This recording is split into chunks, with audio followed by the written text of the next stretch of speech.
টানা কয়েক ঘন্টার বৃষ্টিতে ত্রিপুরার উত্তর জেলার যুবরাজনগর বিধানসভা এলাকায় জুড়ি নদীর নির্মীয়মান বাঁধ ভেঙে রাধাপুর ও মঙ্গলকালী গ্রামের বিস্তীর্ণ কৃষি জমি প্লাবিত হয়েছে। বাড়িঘরে জল ঢোকার আশঙ্কায় দুশ্চিন্তায় ভুগছেন স্থানীয়রা। বাঁধের উপর থাকা কাঁচা সংযোগ রাস্তা ও তলিয়ে গেছে নদীর জলে। জলসম্পদ দপ্তরের তত্ত্বাবধানে ১৯ লাখ টাকার এই প্রকল্পে চূড়ান্ত অনিয়মের অভিযোগ তুলেছেন শাসক বিজেপির প্রাক্তন বিধায়িকা মলিনা দেবনাথ। তিনি অভিযোগ করেন ঠিকাদার বাপন নাথ মাত্র ৫ লক্ষ টাকার মতো কাজ করে বাকি অর্থ আত্মসাৎ করেছেন। স্থানীয় এক বাসিন্দা জানান, বাঁধ ভেঙে ফসল সহ চাষের সবজি নষ্ট হয়েছে এবং যোগাযোগ ব্যবস্থা বিচ্ছিন্ন হয়েছে। প্রাক্তন বিধায়িকা ঠিকাদারের লাইসেন্স বাতিলের দাবি জানান এবং দপ্তরকে ভবিষ্যতে কাজের প্রতি আরো যত্নবান হওয়ার পরামর্শ দেন।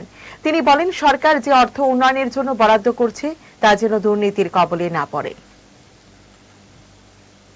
অ্যাকচুয়ালি এই যে জায়গাটা, এটা মঙ্গলখালী এবং রাধাপুরের মিডল জায়গা, এবং এখানে দুইটা গ্রামই এখানে উপকৃত হয়। এখানে যে বাঁধটা ছিল, তো এই বাঁধটা আমরা দেখলাম যে এত বাজেভাবে কাজ হয়েছে। কারণ হয়েছে এই বাঁধটার জন্য আমরা অনেকবার গেছি, ডিএম এসছেন। এই বাঁধটা আমরা ভাবলাম যে এই দুই গ্রামের মানুষের ভাগ্য বদলাবে, কিন্তু কি দেখতে পেলাম যে কন্ট্রাক্টর বাপ্পন নাথ এমন ভাবে কাজ করেছেন যে পুরাটা মাঝখানে মাটি আর দুই সাইডে জাস্ট ইয়ে করেছেন, ব্লক দিয়েছেন।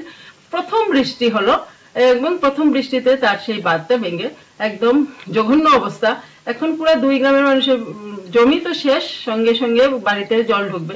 তো এত বড় সর্বনাশ যে করছে, যারা এত নিচু মানের কন্ট্রাক্টর যারা কাজ করে, আমি মনে করি তাদের লাইসেন্স সিজ করা উচিত। সঙ্গে সঙ্গে দপ্তরকেও অনেক বেশি যত্নবান হওয়া উচিত যে কাজগুলো যেগুলো হচ্ছে সেগুলো যাতে গুণগত মানের হয়।